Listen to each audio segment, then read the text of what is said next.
You're glowing. Wow, my neck looks so skinny. I think when I'm my head shaved. You look leaner. Right? When I'm shaved. Yeah, I could tell you've lost weight. What's up, guys? Anthony Monetti here.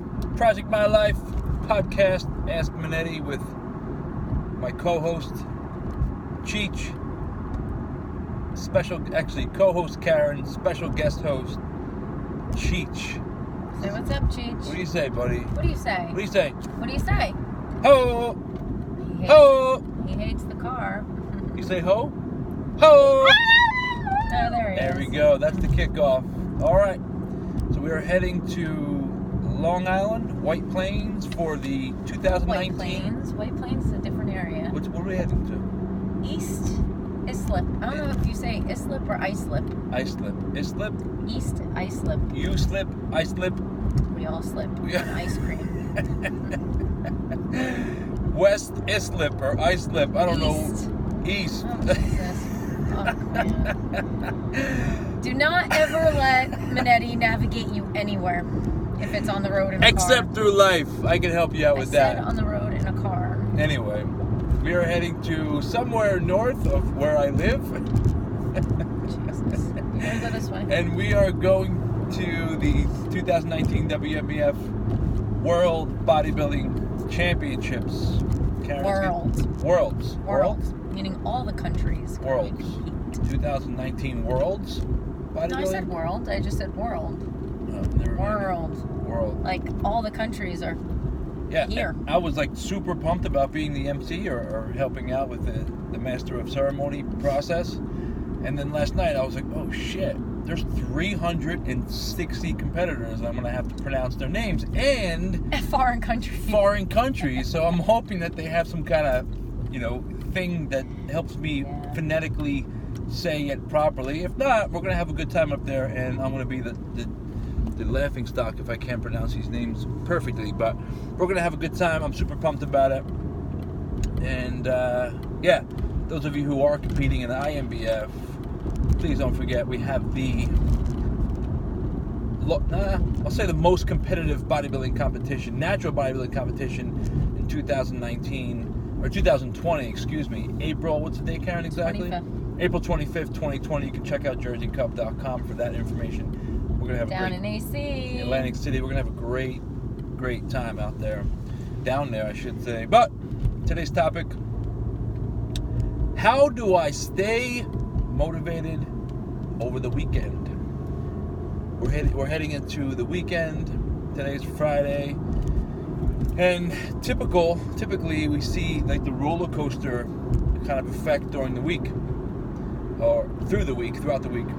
People who are looking to lose weight. Monday, Tuesday, Wednesday, Thursday, Friday, they're on a routine. They go to work. They have a game plan for their work week. When they're eating lunch, when they're eating breakfast, when they're coming home, their snacks. They're distracted by social events. They're distracted by, they're distracted with, I should say, work stuff, right? Mm-hmm. Then the weekend comes and they have a different routine.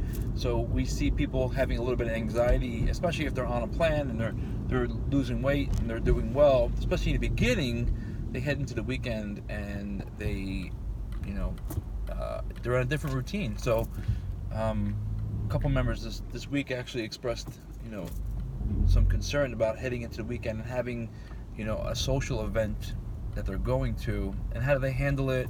How do they stay on track? How do they not end up 5 pounds heavier on Monday after they just lost 2 or 3 pounds? So, Karen, any quick thoughts on that, real quick? Well, it's a twofold, right? Yeah.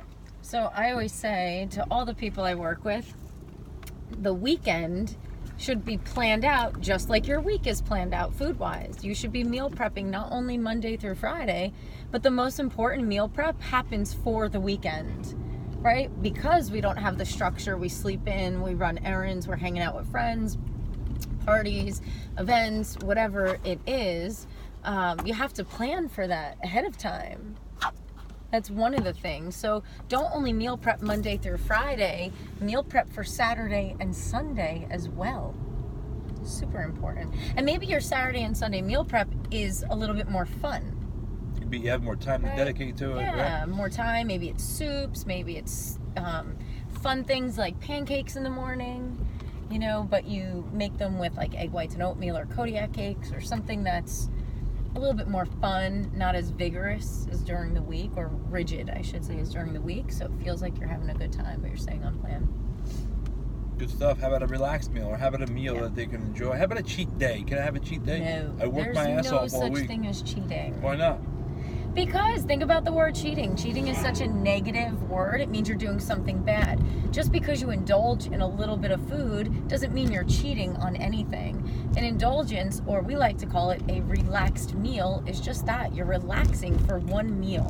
Not going on a binger, not having a full day of eating whatever you want. It's literally having one meal that you eat something, out of the norm, something that you're craving. Maybe eat a little bit more than you're used to. That's okay. As long as the whole day centered around that is on point, and as long as the next day you get back on plan as if it never happened. I'll add to that though, avoid, especially in the beginning, if you're having, kind of a relationship with food where you binge and you restrict yourself too much. Eliminate the trigger foods. I know there's certain foods out there that if I just say I'm having a relaxed meal with, I have it's embedded in my head that these foods go together, or it triggers kind of like this fucking mentality where I go crazy, and I've been on many binges in my life.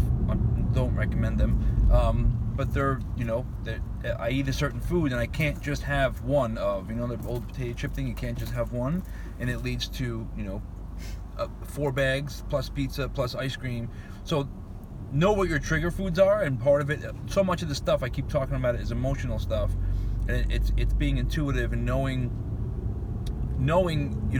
what foods trigger you and what things trigger you, and being aware of that, and then changing your mindset and shifting into a different kind of place so you could avoid the roller coaster dieting stuff.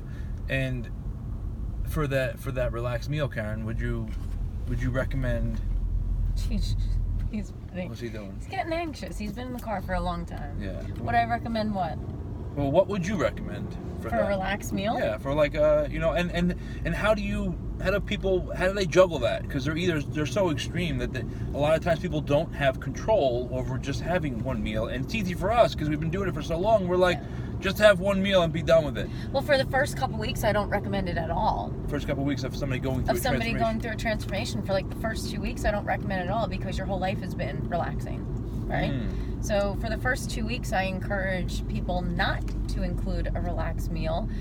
Macro everything out for the first 2 weeks. Really allow your body to release the glycogen, that little detox that you're going through, all that. Now, with that also being said, if you're ready for a relaxed meal, my biggest thing, and I always tell people, is to have it at night.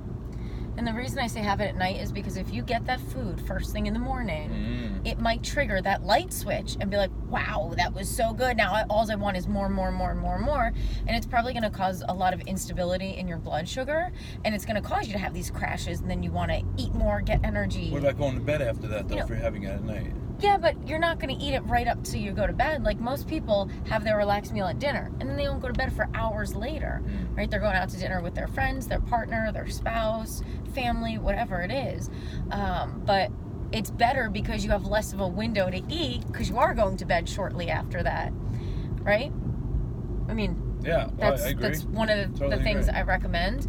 But if you are ready for a relaxed meal, I also say maybe don't go to the restaurants that are your trigger restaurants. Like maybe you don't go to a pizzeria, because if you're there, you're going to get, a whole pie, and then you're going to eat 3 slices, and then you're going to have mozzarella sticks and all this other stuff. Maybe your relaxed meal is a healthier option in general. So maybe you do a little research and say, well, it's a relaxed meal only in the mindset of I'm not going to track this meal, and I'm going to eat something that maybe is a little bit more than I'm used to. Maybe you go to a really nice restaurant and you decide to have a filet mignon with a potato and a glass of wine, because that's technically a relaxed meal. If you were to macro it out, it's probably more than what you're used to. So maybe even in that relaxed meal, you just make a healthier choice to go to a healthier place. And then close the door on it, close the book on it, and put it on the shelf And until next week. Yeah. Don't beat yourself up, because I used to have the extreme mentality where it was all or nothing. So I would be 100% laser beam focused, nothing stopping me. I wouldn't let anything distract me. I was just completely focused on the certain foods that I was eating. And then when I had that one meal, it would lead to a binge, and I would just say, "Fuck it! I've already eaten a bad food. I've already, went off my diet. So let me just say, screw it, and just go, bananas, and then I'll start Monday." And that's how we started this conversation with Monday. You start off.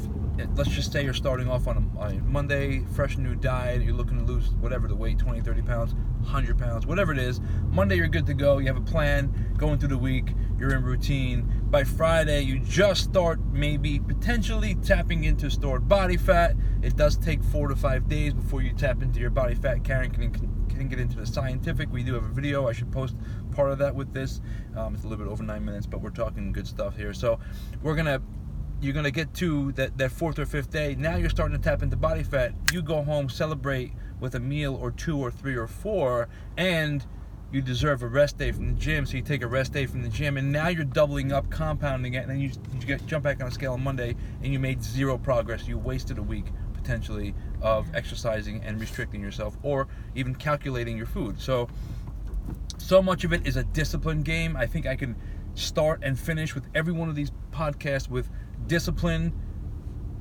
and there's many people, discipline equals freedom, all that philosophy of like, the more discipline you have in your life, no matter what day it is, Sunday, Monday, Tuesday, Wednesday, Thursday, Friday, doesn't matter, whatever day it is, you're going to be more successful, you'll have more freedom. And by freedom, I don't mean like, I don't, what I mean by that is you'll be happier, and you'll be able to do more, and you'll be able to live more of a free life without having to feel restricted or a slave. We did a podcast a couple weeks ago, or last week, it feels like a couple weeks ago, podcast about being a slave to your food. Like, no, if you have a different mindset, you don't have to be a slave to your food. And then again, you don't have to track anything. I always end it with that too, right? So you don't have to. You have a choice. You always have a choice, man. But I'm speaking to the people who want to change, and who have been changing, and who are on a path to change. Yeah. And it's really the same old. Discipline. There's only a few key principles that make all this work, and we just keep on trying to create different ways to get our point across. So that's a wrap. Believe in yourself, trust the process, and practice patience. Believe in yourself, trust the process, and practice patience. And I'm really digging the feedback, guys. Thank you very much. And like, subscribe, leave a review, comment, DM, share, hashtag, tag, all that. Hashtag Ask Monetti. Just reach out to me and we'll get back to you. Bye. Peace.